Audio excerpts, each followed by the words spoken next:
Hello future officers, welcome back to your channel English with Kokila. जैसा कि आपने देखा होगा कि पिछले वीडियो में हमने कुछ इडियम्स और फ्रेजेस डिस्कस किए थे जो कि 2025 में आपके एग्जाम्स में पूछे गए हैं। इनमें से कई इडियम्स ऐसे हैं जो थोड़े और ज्यादा हायर लेवल के हैं, थोड़े और ज्यादा डिफिकल्ट हैं, है ना। तो आज हम उसी सेम इडियम्स एंड फ्रेजेस का पार्ट 2 करेंगे और आगे के जो इडियम्स हैं उन्हें डिस्कस करेंगे। So without further ado let's begin.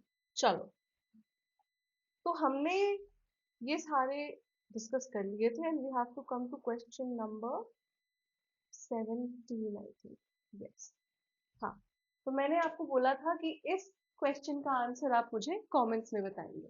Eight sixes and sevens, ये जो इडियम है इसका मीनिंग आपको बताना था। At sixes and sevens, options क्या है हमारे?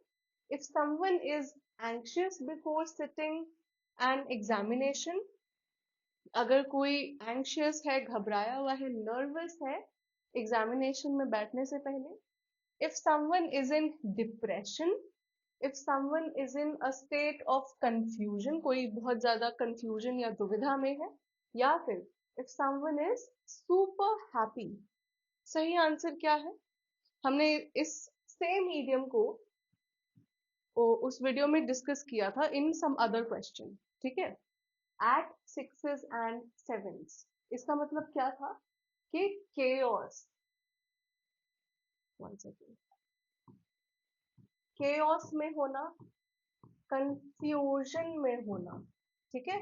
तो सही आंसर क्या हो जाता है? Option number 3, if someone is in a state of confusion. अगर कोई बहुत ज्यादा कंफ्यूज्ड है तो आप क्या बोलोगे? He is at sixes and sevens. Okay, चलो, let's move on to the next question. Tread on your toes. Tread on your toes, इसका मतलब क्या होता है? What does it mean? Tread on your toes, options है be overly protective of yourself, खुद के लिए बहुत ज्यादा प्रोटेक्टिव होना, या फिर एक्ट विथ एक्सट्रीम कॉशन, बहुत ज्यादा कॉशन के साथ, एक्सट्रीम कॉशन के साथ कोई चीज पे कदम उठाना या एक्ट करना, ठीक है। ऑफेंड और अनॉय समवन, किसी को ऑफेंड करना, किसी को परेशान करना, इरिटेट करना, या फिर help someone with their task, किसी को उनके टास्क में हेल्प करना। What does it mean? Tread on your toes. तो ट्रेड ऑन योर टोज का मतलब होता है जब आप किसी को बहुत ज्यादा परेशान कर देते हैं, इरिटेट कर देते हैं, अनॉय कर देते हैं, या फिर आपकी कोई बात उसे बुरी लग जाती है, तो आप ये इडियम को यूज कर सकते हैं। तो सही ऑप्शन क्या है? टू ऑफेंड और अनॉय समवन, ठीक है। टू ऑफेंड और annoy someone. As the deadline approached, the team was working dash to finalize the report. As the deadline approached, the team was working dash to finalize the report. Now, options क्या है आपके? Under wraps, okay, around the corner, against the clock, या फिर in high spirits. Under the wraps, around the corner, against the clock, या फिर इन high spirits. तो बात क्या हो रही है कि डेडलाइन पास आ रही थी, डेडलाइन अप्रोच कर रही थी, so the team was working dash to finalise the report. तो यहाँ पे कुछ वर्क हार्ड का ही सेंस आ रहा है, राइट? हार्ड वर्क करने का सेंस आ रहा है। ऑप्शंस थे हमारे, इन हाई स्पिरिट्स का मतलब क्या होता है? बहुत ही ज्यादा एनर्जेटिक, ठीक है। अगेंस्ट द क्लॉक का मतलब क्या होता है? रात दिन जग कर आप कोई काम करते हैं, कड़ी मेहनत करके कोई काम करते हैं, तो आप कहते हैं against the clock. Around the corner मतलब समथिंग इज वेरी नियर, बहुत पास है कोई चीज, तो आप कहेंगे it is around the corner, the coffee shop is around the corner, है ना। या फिर अंडर रैप्स, अंडर रैप्स में क्या होता है? कोई चीज जो बहुत ही क्या है, सस्पिशन में है या डाउट में है, ठीक है, तो उसमें हम कहते हैं it is under wraps. Okay, सही ऑप्शन क्या है? As the deadline approach, The team was working dash to finalize the report. Under the wraps, around the corner, against the clock या फिर in high spirits. तो सही answer है against the clock. क्यों? क्योंकि इट मीन्स कि आप रात दिन जग कर काम कर रहे हैं और बहुत ही ज्यादा हार्ड वर्क कर रहे हैं. ठीक है, you are working against the clock as the deadline approached. क्योंकि डेडलाइन पास आ रहा है. अब जब एग्जाम्स पास आते हैं तो बच्चे क्या करते हैं? They start working against the clock, right? They start studying against the clock. वो रात भर जग कर पढ़ाई करते हैं, दिन भर पढ़ाई करते हैं. उनको समय की कोई समय का कोई सेंस उनके पास नहीं होता. उनको बस होता है कि यार एक दिन में जितना ज्यादा पढ़ लो उतना ज्यादा बेटर है, राइट? सो सही ऑप्शन है आपका option number 3. Out and about. Out and about का मतलब क्या होता है? ऑप्शंस देख लेते हैं. एट होम रेस्टिंग, घर पे आराम करना बिल्कुल. Doing errands. एरेंड्स का मतलब क्या होता है? एरेंड्स का मतलब होता है कोई वर्क है, कोई चोर है. ठीक है, at home resting, doing errands काम करना. एक्टिव एंड सोशलाइजिंग, बहुत ही एक्टिव होना और लोगों से सोशलाइज करना, घुलना मिलना, बातचीत करना. ठीक है, या फिर travelling to distant places. Distant मतलब फार अवे, राइट? तो दूर दूर की जगहों को जाके ट्रैवल करना वहां. ठीक है, सही ऑप्शन क्या है? Out and about. Out and about आप तब यूज करते हैं जब कोई इंसान बहुत ही ज्यादा एक्टिव होता है. ठीक है, आप देखेंगे कि बहुत ही ज्यादा जो एक्सट्रोवर्ट्स होते हैं in particular, they are very active and they are like social butterflies जिन्हें हम कहते हैं, राइट? वो सोशली लोगों में घुलते मिलते हैं, बहुत ही एक्साइटेड होते हैं चीजों को लेके. They are very energetic. तो we can say that they are what? Active and they are very socialising people, है ना? सही ऑप्शन क्या है आपका? Option number 3, out and about. Out and about का मतलब होता है कोई जो ऐसा इंसान जो बिल्कुल एक्टिव है, बहुत ज्यादा सोशलाइज करता है. फॉर एग्जाम्पल आपके जो एक्सट्रोवर्ट्स होते हैं, right? Now the CEO resigned, citing personal reasons, but insiders knew it was just a dash. The CEO resigned, citing personal reasons. जो CEO था उसने क्या किया? रिजाइन कर दिया. And he was citing personal reason. वो पर्सनल रीजंस का उसने क्या किया? बहाना दिया. उसने साइटिंग का मतलब क्या होता है? रेफर किया. उसने बोला कि कुछ पर्सनल रीजंस के वजह से he has to resign. But insiders knew it was just a dash. जो insiders थे, जो अंदर के लोग थे, they knew कि it was just a dash. Options क्या है आपके? can of worms, slip of tongue, red herring या फिर feather in the cap. can of worms. अच्छा, प्रोनाउंसिएशन देखना, बहुत लोग बोलते हैं वॉर्म. वॉर्म नहीं होता, इट्स वर्म्स. व व की साउंड आती है. ठीक है, व की साउंड आती है. वर्म्स, वो नहीं, वर्म्स. ठीक है, okay. So can of worms, can of worms, slip of the tongue, red herring या फिर feather in the cap. Can of worms का मतलब क्या होता है? कोई ऐसी सिचुएशन जो बहुत ही ज्यादा अनप्लेजेंट हो. Unpleasant situation. ठीक है, कोई ऐसी सिचुएशन जो बहुत ही ज्यादा अनप्लेजेंट हो, आपको पसंद ना आए, you can say can of worms. Slip of the tongue का मतलब क्या होता है? स्लिप ऑफ द टंग, कोई बात करते करते कोई चीज आप गलती से कह जाते हैं, तो क्या हुआ है? टंग स्लिप हो गई है, स्लिप ऑफ द टंग, है ना? रेड हेरिंग का मतलब क्या होता है? रेड हेरिंग का मतलब होता है कोई डिस्ट्रैक्शन, डेविएशन, किसी बात से भटकाना, डिस्ट्रैक्ट करना, डेविएट करना. ठीक है, feather in the cap. Feather in the cap, आपने देखा होगा कि फेदर इन द कैप का क्या काम है?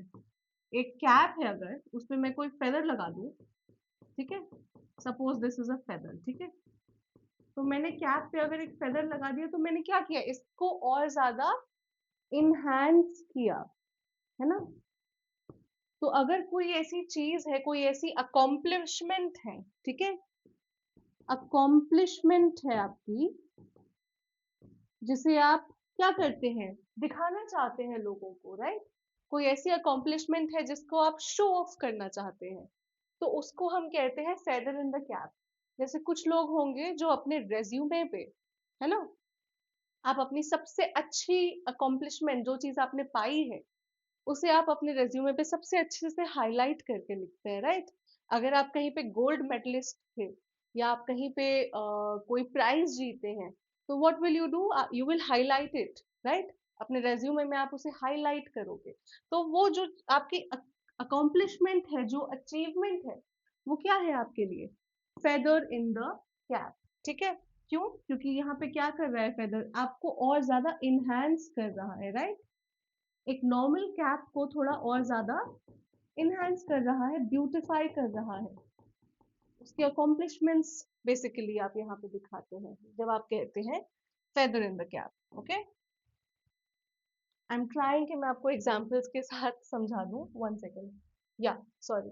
तो क्वेश्चन क्या था यहाँ पे, द सीईओ रिजाइन, सीईओ ने रिजाइन किया, क्यों, क्योंकि उसने कहा कि कोई पर्सनल रीजन था, बट जो इनसाइडर्स थे वो जानते थे कि वो ये बस पर्सनल रीजन कहना जस्ट एक डेविएशन था पॉइंट से हटने के लिए, ठीक है। बात को घुमाया जा रहा था, डिस्ट्रैक्ट किया जा रहा था, डेविएट किया जा रहा था। तो यहाँ पे आप क्या लिखोगे, it was just a red herring. Okay, क्यों, रेड हेरिंग का मतलब होता है कोई डिस्ट्रैक्शन, डेविएशन, बात से भटक जाना, है ना। Now waxed and waned, waxed and waned का मतलब क्या होता है, इंक्रीज्ड एंड डिक्रीज्ड, कोई ऐसी चीज जो इंक्रीज और डिक्रीज होते रहती है, या फिर ग्रोन स्टेडली, कोई ऐसी चीज जो बिल्कुल स्टेडी तरीके से, एकदम तेजी से बढ़ती गई है, एकदम स्टेडी तरीके से, ठीक है, without any what can you से, वन सेकेंड, बिना किसी रुकावट के एकदम स्टेडी तरीके से वो बढ़ती गई है। एक्सपैंडेड एंड कॉन्ट्रैक्टेड रैपिडली, कोई ऐसी चीज जो बहुत ही ज्यादा एक्सपैंड हो गई है, खिंची है, या फिर कॉन्ट्रैक्ट हुई है, कॉन्ट्रैक्ट मतलब और ज्यादा सिकुड़ जाना आप कह सकते हैं। तो कोई चीज एक्सपैंड हो रही है, बड़ी हो रही है, और कोई चीज सिकुड़ रही है, छोटी हो रही है, तो एक्सपैंडेड एंड कॉन्ट्रैक्टेड रैपिडली। या फिर बिकेम फिक्स्ड एंड स्टेबल, कोई चीज फिक्स है और बिल्कुल स्टेबल है, स्थिर है, स्टिल है, ठीक है। तो वैक्स्ड एंड वॉन्ड का मतलब क्या होता है, वैक्स्ड एंड वॉन्ड का मतलब होता है कोई ऐसी चीज जो इंक्रीज भी होती है, डिक्रीज भी होती है, ऊपर नीचे चलती है, ठीक है। तो ऑप्शन नंबर 1 आपका सही आंसर है। Now due to the budget cuts, the organization had to operate strictly dash. Due to the budget cuts, the organization had to operate strictly dash. In a nutshell, on a shoestring, with flying colors, या फिर under the radar.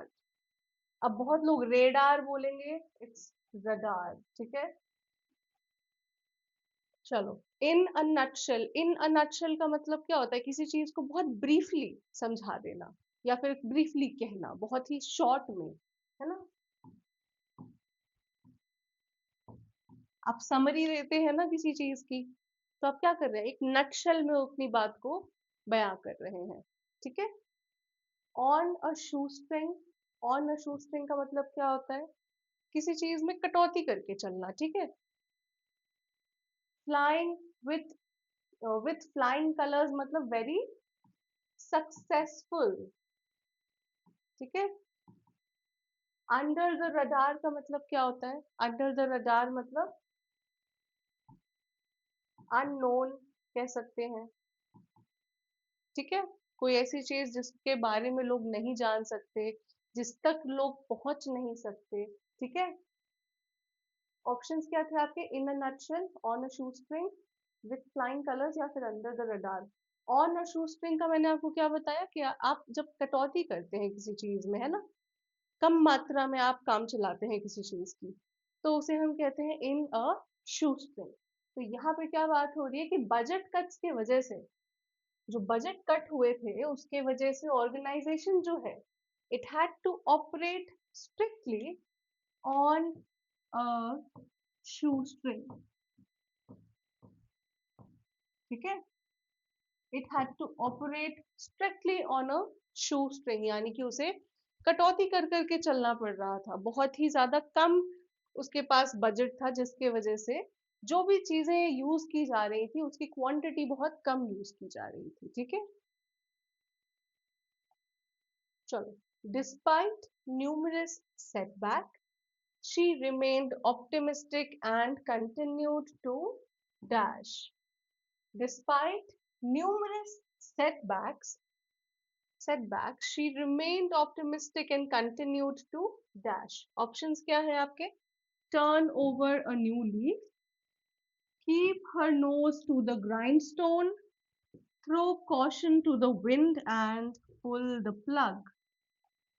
Options क्या थे आपके? Turn over a new leaf, keep her nose to the grindstone, throw caution to the wind and pull the plug. चलिए, what is the right answer?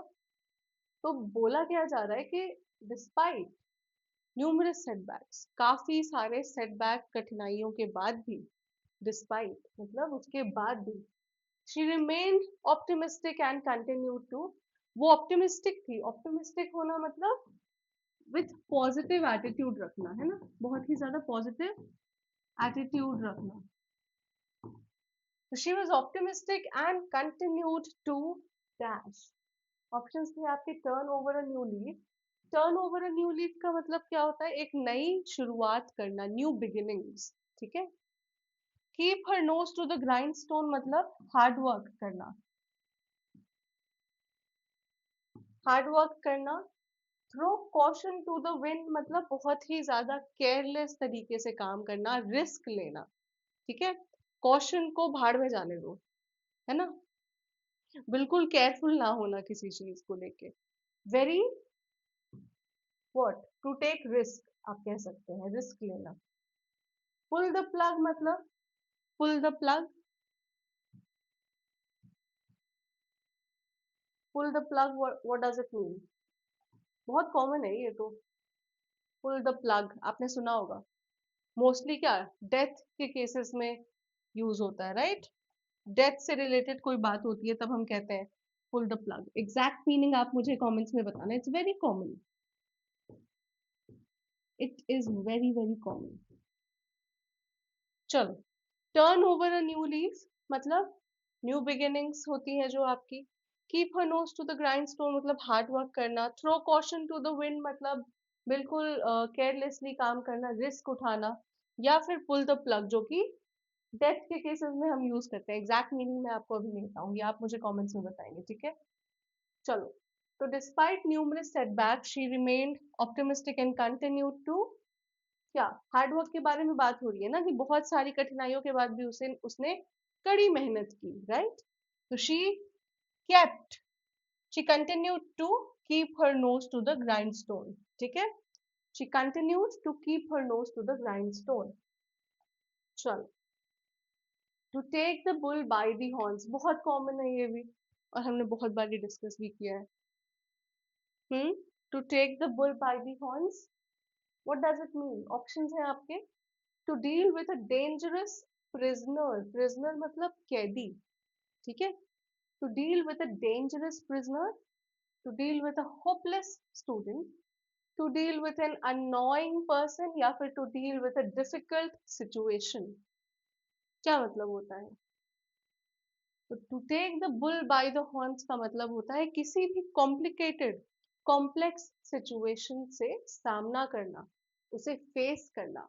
ठीक है, सही answer क्या हो जाता है आपका यहाँ पे? To deal with a difficult situation, जो चैलेंजेस होते हैं, है ना, चैलेंजेस को बिल्कुल ब्रेवरी के साथ, करेज के साथ आप सामना करते हैं उसका, ठीक है, जो भी आपके चैलेंजेस हैं, डिफिकल्ट सिचुएशन है उसका। तो take the bull by the horns means to deal with a difficult situation.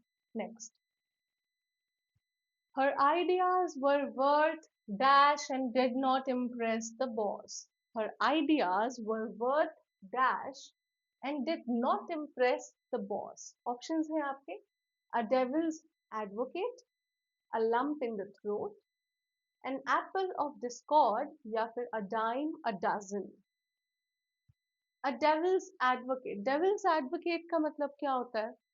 आपने देखा होगा कि कई बार ऐसा होता है कि एक बहुत ही बड़ा मेजोरिटी है, ठीक है, और वो एक समझ लीजिए कोई ओपिनियन पे सारे सहमत हैं, किसी डिसीजन पे एटलीस्ट समझ लीजिए किसी डिसीजन में वो क्या है, अग्री करते हैं, सहमत है किसी चीज को लेके, but there is one person जो बिल्कुल उल्टा बोलेगा for no reason at all, ठीक है, और बिल्कुल उल्टा लॉजिक देगा।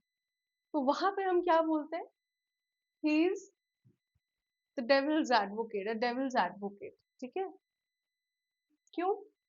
बिल्कुल अलग बात हो रही है, and it's not even doesn't really make sense also. कह सकते हो आप कि उस बात का कोई सेंस भी नहीं होता, सब जानते हैं कि ये चीज सही है, बस उस लॉजिक को एक इंसान आएगा और उस लॉजिक को चैलेंज करके चला जाएगा, ठीक है, तो उसे हम क्या बोलेंगे, डेविल्स एडवोकेट, ठीक है। A lump in the throat, a lump in the throat का मतलब क्या होता है, इमोशनल होना, ठीक है, बहुत जब आप इमोशनल होते हैं, जब आपको रोना आता है, आप देखिए कि जब आप रोना आता है आपको, आप जब उसे कंट्रोल करते हैं तो यहाँ पे एक लंप फील होता है आपको, right, it starts to hurt a little maybe, और एक लंप सा फील होता है, तो यहाँ पे इसका मतलब क्या है, to get emotional. An apple of discord, apple of discord भी हमने काफी डिस्कस किया है। एप्पल ऑफ डिस्कॉर्ड का मतलब क्या होता है, what does it mean? Apple of Discord मतलब,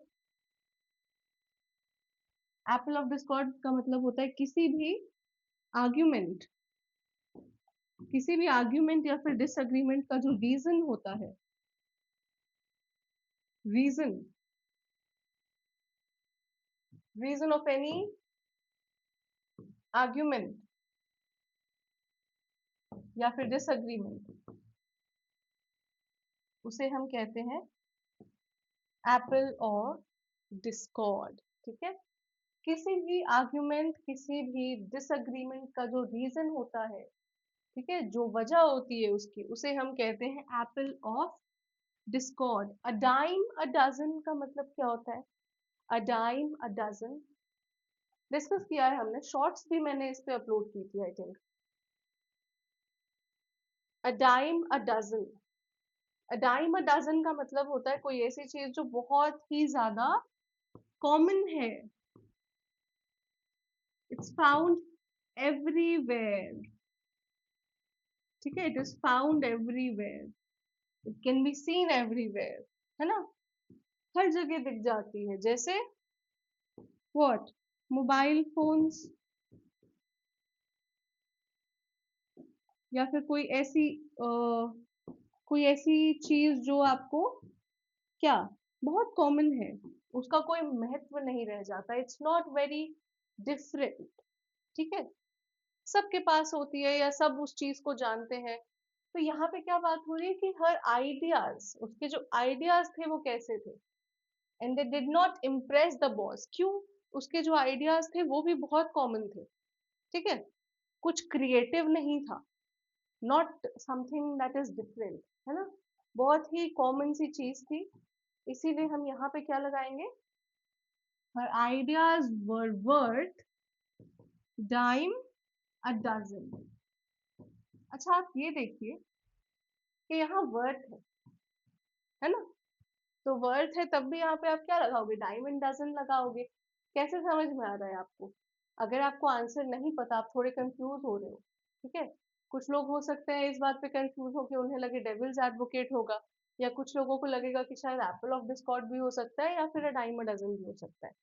तो आपको अगर यहाँ पे कंफ्यूजन है तो आप देखो यहाँ वर्थ के बारे में बात हो रही है कि उसकी कीमत क्या है, कीमत है a dime a dozen, dime एक तरीके का क्या हो गया, व्हाट, मनी के सेंस में हम यूज करते हैं ना, डाइम, एक डाइम भी मैं तुम्हें नहीं दूंगी, एक कौड़ी भी मैं तुम्हें नहीं दूंगी, उस सेंस में। तो यहाँ पे वर्थ के बारे में, कीमत के बारे में हम बात कर रहे हैं, तो हमें पता चल जाएगा कि अच्छा, कीमत से रिलेटेड एक इडियम है जो ये कह रहा है डाइम अ डजन, है ना। So her ideas were worth dime a dozen. I hope you're getting the logic that I'm applying, है ना, जो logic मैं यहाँ पे use कर रही हूँ, I hope आपको वो समझ में आ रहा है। Her ideas were worth a dime a dozen and did not impress the boss. मतलब बिल्कुल ही common ideas थे, जो हर जगह देखे जाते हैं, हर जगह पाए जाते हैं. It was not something different, it was not something creative. ठीक है, चलो. The manager dismissed the idea outright, calling it dash without any substantial benefit. The manager dismissed the idea outright. क्या मतलब हुआ इसका, कि मैनेजर ने बिल्कुल जो आइडिया था उसे एकदम स्ट्रिक्टली आउटराइट, एकदम बिल्कुल ही नकार दिया. ठीक है, calling it dash without any substantial benefit. Options क्या है, storm in a tea cup, shot in the dark, bone of contention, या फिर a blessing in disguise. What is the right answer, storm in a tea cup, shot in the dark, a bone of contention, या फिर a blessing in disguise. What is the right answer. Storm in a tea cup का मतलब होता है किसी छोटी सी बात का जो आप बतंगड़ बना देते हैं, राई का पहाड़ बना देते हैं, राइट. ये सारे क्या हो गए, एक इसके हिंदी इक्विवेलेंट आप कह सकते हैं. स्टॉर्म इन अ टी कप मतलब एक छोटी सी बात है, उसे बहुत ज्यादा बड़ा चढ़ाकर बता देना, बहुत ही ज्यादा एग्जैजरेट कर देना, किसी छोटी सी बात को बहुत ज्यादा बात का बतंगड़ बना देना. ठीक है, storm in a tea cup. Now shot in the dark मतलब, शॉट इन द डार्क बहुत इजी है यार ये तो.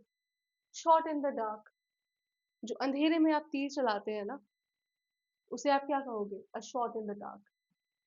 अ bone of contention, bone of contention का मतलब क्या होता है, इसका सेम मीनिंग होता है, जो मीनिंग होता है एन एप्पल ऑफ डिस्कॉर्ड का.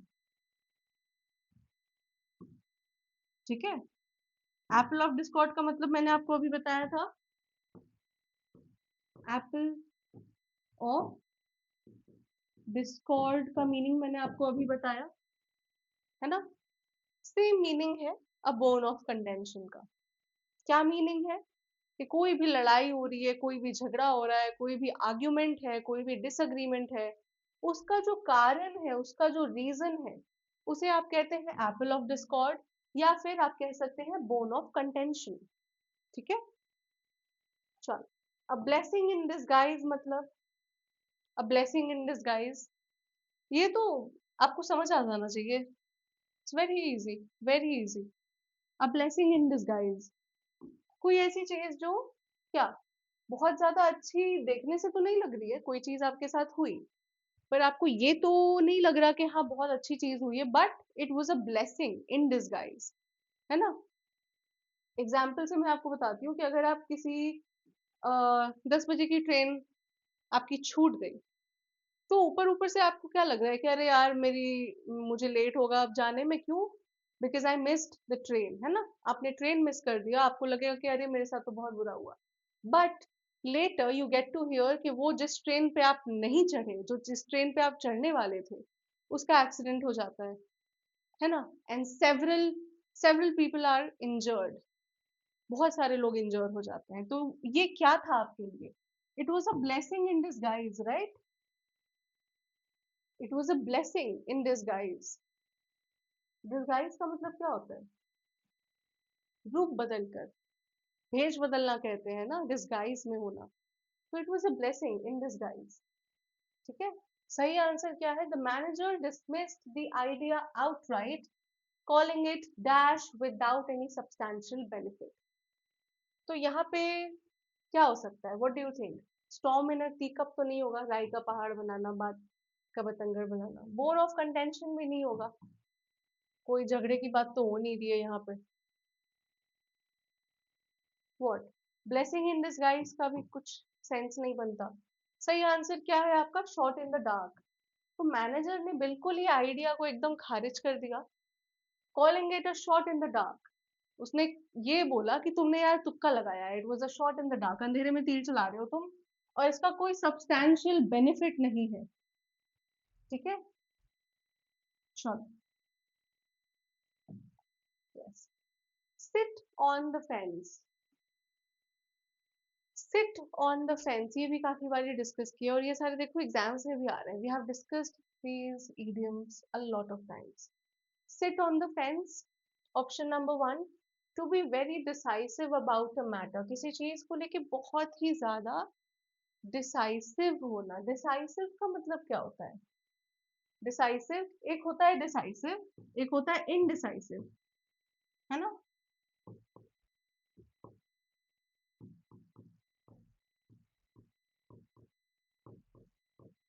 तो डिसाइसिव का मतलब क्या होता है?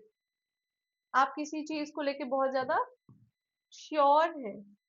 और इनडिसाइसिव का मतलब होता है बहुत ज्यादा कंफ्यूज्ड रहते हैं चीजों को लेके।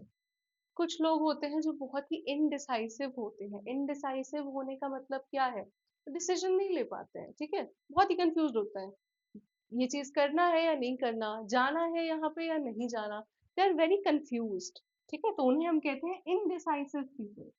और जो डिसाइसिव होते हैं, डिसाइसिव होने का मतलब किसी चीज को लेके श्योर होना, कंफर्म होना बिल्कुल कि आपको यही करना है, या फिर कोई डिसीजन हो गया या कोई भी चीज हो गई, उसको लेके अगर आप डिसाइसिव हैं मतलब आप उसे लेके आप श्योर हैं। इनडिसाइसिव मतलब आप कंफ्यूज्ड हैं, दुविधा में है। ठीक है, चलो, क्वेश्चन क्या था आपका? हाँ, sit on the fence, to be very decisive about a matter, to refuse to give an opinion और टेक अ साइड, कोई ओपिनियन देने से इनकार कर देना या कोई साइड, किसी की एक साइड लेने से इनकार कर देना। To carefully choose a position, बहुत ही केयरफुली अपनी पोजिशन चूज करना। या फिर to be in a neutral relaxed position, एक न्यूट्रल रिलैक्स्ड पोजिशन में होना। What is the meaning? Sit on the fence का मतलब क्या होता है? सिट ऑन द फेंस, जब आप किसी भी एक साइड, समझो एग्जाम्पल से समझो कि दो पार्टीज हैं ए एंड बी, तो ये अपने आर्ग्यूमेंट्स रख रहे हैं, ये भी अपने आर्ग्यूमेंट्स रख रहे हैं, और आपको क्या करना है? किसी एक की साइड लेनी है, पर आप श्योर नहीं है, आप नहीं लेना चाहते किसी के साइड, तो आप क्या कर रहे हो? You are sitting on the fence, है ना? आप बिल्कुल फेंस पे हो, आप ना इसकी साइड हो ना उसकी साइड हो। You are sitting on the fence, you are refusing to give an opinion और टेक अ साइड। आप कोई ओपिनियन नहीं दोगे, आप कोई साइड नहीं लेना चाहते, you are refusing to take any opinion और take any sides.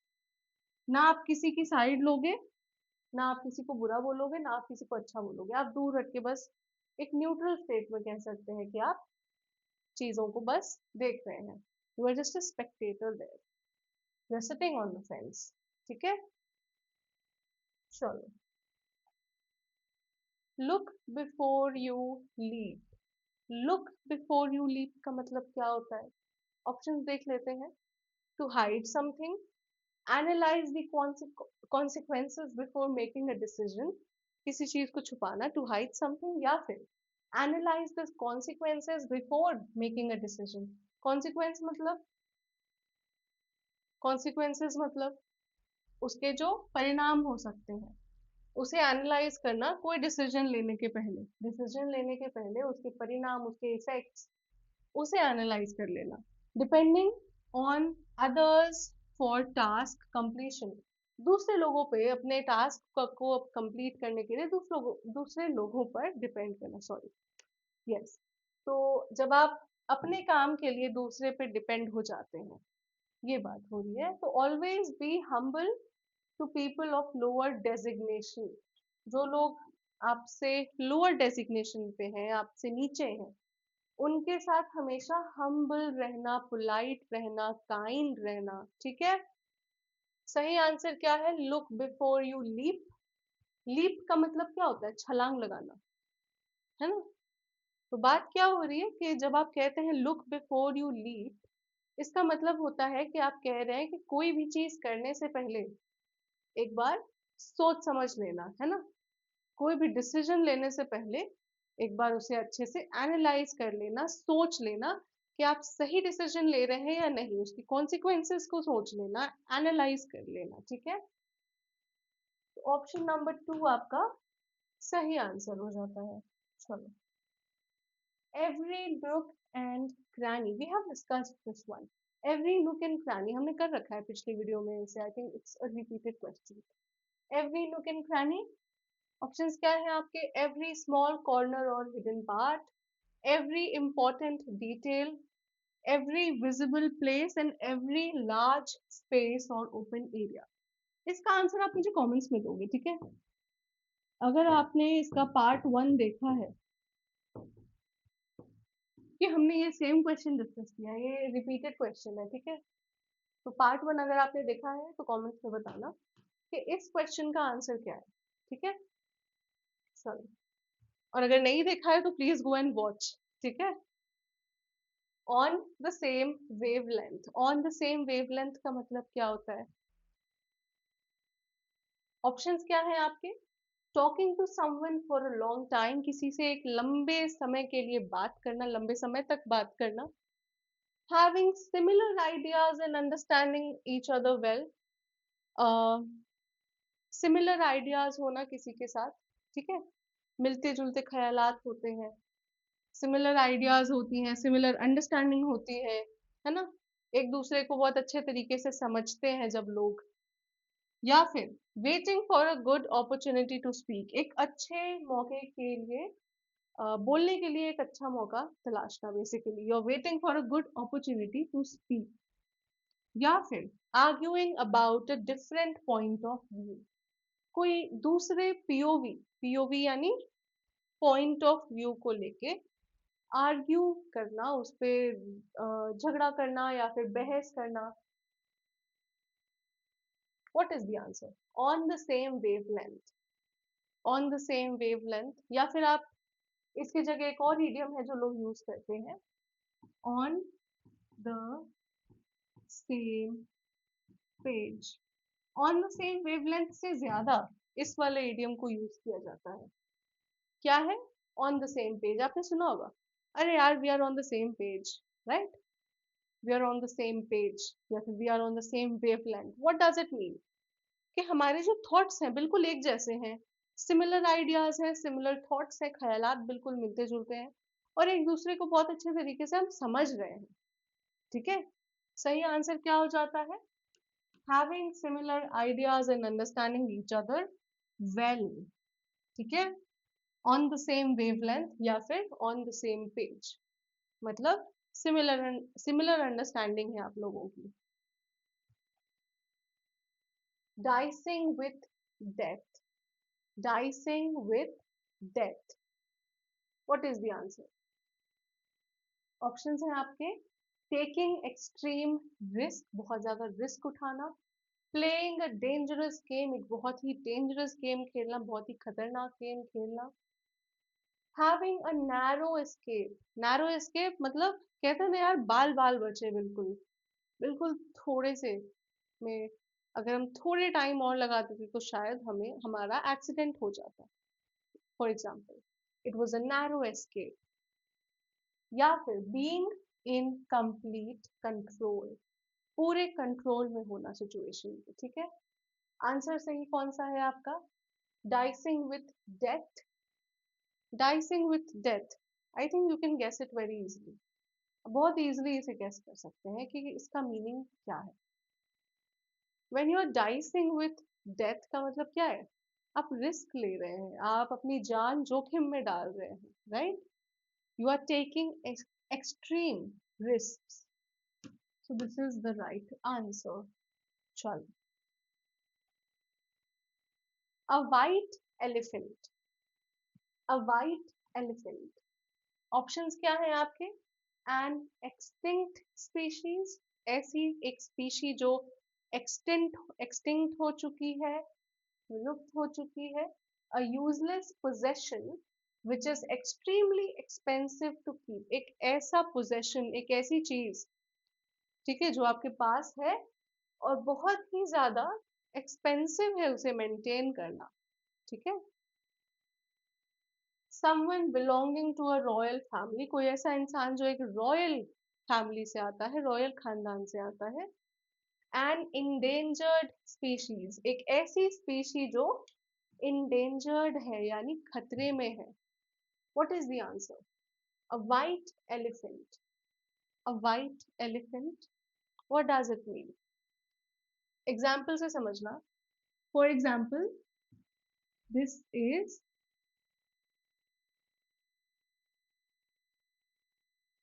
An elephant. ठीक है.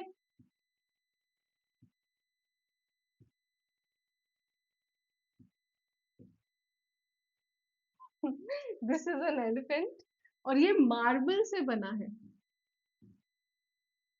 क्योंकि एलिफेंट्स तो उजले होते नहीं है, वाइट होते नहीं है जल्दी, राइट? मतलब इधर तो हमें नहीं देखने को मिलते हैं वाइट एलिफेंट्स. तो फॉर एग्जाम्पल मार्बल से बना एक वाइट एलिफेंट है हमारे पास.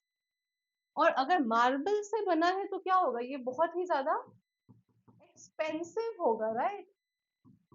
मार्बल से अगर ये एक शो पीस बना है तो ये बहुत महंगा होगा, बहुत ही ज्यादा एक्सपेंसिव होगा, राइट? तो आप क्या कह सकते हैं कि एक ऐसा चीज है जो बहुत ही एक्सपेंसिव है, राइट? और इसका कोई यूज नहीं है, राइट? इसका कोई यूज तो है नहीं, सिर्फ ये क्या है, अपने एस्थेटिक वैल्यू के लिए इसे यूज किया जा रहा है. कोई प्रैक्टिकल यूज तो इसका है नहीं, right? So it's somewhat useless but still very expensive. You can say कि अ वाइट एलिफेंट का मतलब होता है कोई ऐसी यूजलेस, बेकार पोजेशन जो बहुत ही ज्यादा मेंटेनेंस खोजती है, मेंटेनेंस उसे देना होता है, बहुत एक्सपेंसिव होती है रखने के लिए, राइट? एग्जाम्पल एक और देख लो आप कि कई लोगों को क्या, बहुत गाड़ियों का बहुत शौक है, राइट? इंडिया में कुछ लोग हैं जो बहुत ही महंगी महंगी गाड़ियां रखते हैं. तो कार्स एक ऐसी चीज है जिसकी वैल्यू कभी, कार अगर आपने खरीद ली तो उसकी वैल्यू हमेशा घटती है, बढ़ती तो है नहीं. अब जो आपके महंगे महंगे कार्स होते हैं, जैसे पोर्शा हो गया, है ना, और भी बहुत सारे कार्स हैं जो बहुत ही महंगे हैं, बहुत ही ज्यादा उनकी प्राइस होती है. तो उनका maintenance is very high, they are expensive also. But उनका जो एवरेज होता है वो उतना अच्छा नहीं होता, और इंडियन रोड्स के लिए वो डिजाइन नहीं है. उनको ऐसी रोड्स चाहिए जो बिल्कुल एकदम स्मूथ हो. और इंडिया की रोड जो है वो पॉट होल्स से भरी पड़ी है. रोड ब्रेकर्स हैं, स्पीड ब्रेकर्स हैं, सॉरी, स्पीड ब्रेकर्स हैं पूरे रोड पे, बड़े बड़े पॉट होल्स हैं रोड पे. तो ये जो आपके एक्सपेंसिव कार्स जो हैं आपकी, है ना, ये जो एक्सपेंसिव कार्स हैं वो सॉर्ट ऑफ यूजलेस हो जाती है हमारे इंडियन कॉन्टेक्स्ट में अगर देखा जाए तो. रोड्स अच्छी है नहीं, चलाओगे कहाँ? एवरेज अच्छा है नहीं, बहुत ज्यादा उसमें फ्यूल डालना पड़ता है. तो what is it? A useless position. सिर्फ अपने एस्थेटिक वैल्यूज के लिए रख रखी है लोगों ने, एक स्टेटस सिंबल बना रखा है उसे. जैसे इस एलिफेंट को भी स्टेटस सिंबल की तरह ही यूज कर रहे हैं लोग. एक मिडिल क्लास पर्सन, एक मिडिल क्लास फैमिली में आपको ये मार्बल के बड़े बड़े एलिफेंट्स नहीं देखने मिलेंगे, राइट? तो इस तरीके से you can remember these idioms with small examples जो आप डेली लाइफ से उठा सकते हैं. ठीक है. Fringe benefits. फ्रिंज बेनिफिट्स का मतलब क्या होता है? ऑप्शंस है a secret advantage, extra perks beyond a regular salary, the basic salary before taxes, या फिर the minimal legal benefits. Fringe benefits का मतलब क्या होता है? कोई ऐसा एडवांटेज जो सीक्रेटली मिल रहा है आपको, ठीक है, सीक्रेट एडवांटेज है. या फिर सैलरी के बाद जो एक्स्ट्रा पर्क्स मिलती है आपको, जो इंसेंटिव मिलती है, राइट?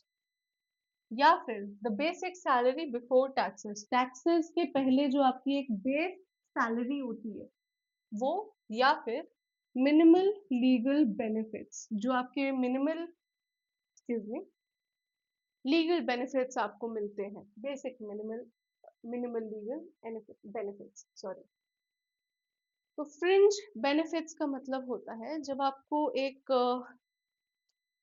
लिमिटेड सैलरी मिलती है और उस सैलरी के ऊपर से जो आपको इंसेंटिव मिलता है, जो पर्क्स मिलते हैं, उसे हम कहते हैं फ्रिंज बेनिफिट्स। ओके, सही आंसर है आपका option number 2, extra perks beyond regular salary. ठीक है। Fallen off the radar, fallen off the radar का मतलब क्या होता है?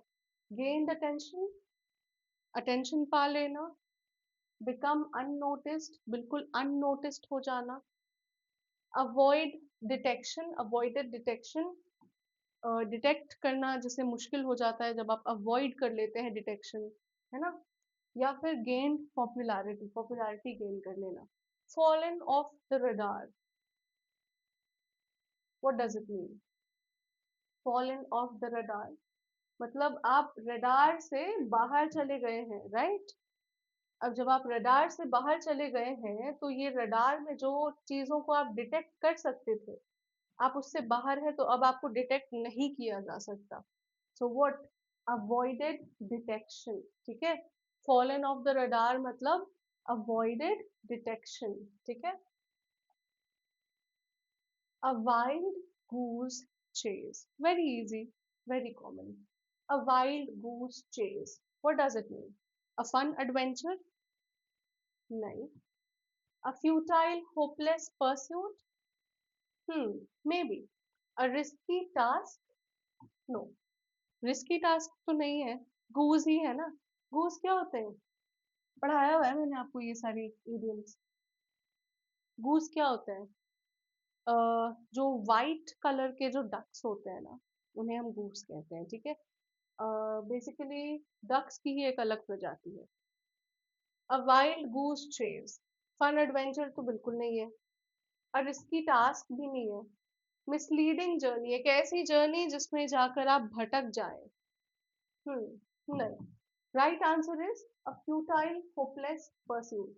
एग्जाम्पल से समझो कि गूस की जगह मुर्गियों का एग्जाम्पल ले लेते हैं। ठीक है। तो अगर आपके सामने मैंने 10 मुर्गियां छोड़ दी और मैंने बोला सबको पकड़ो, तो एक तो दे आर वाइल्ड, ठीक है, जंगली वाले, पालतू वाले नहीं है। पालतू वाले तो बैठे रहते हैं काफी सारे। तो वो अपना भाग रहे हैं और आप उनके पीछे भाग रहे हो, इट्स वेरी फ्यूटाइल, आप उनको पकड़ तो कभी नहीं पाओगे, बहुत डिफिकल्ट है, नहीं पकड़ पाओगे। फ्यूटाइल है और एक होपलेस परस्यूट है ये। ठीक है।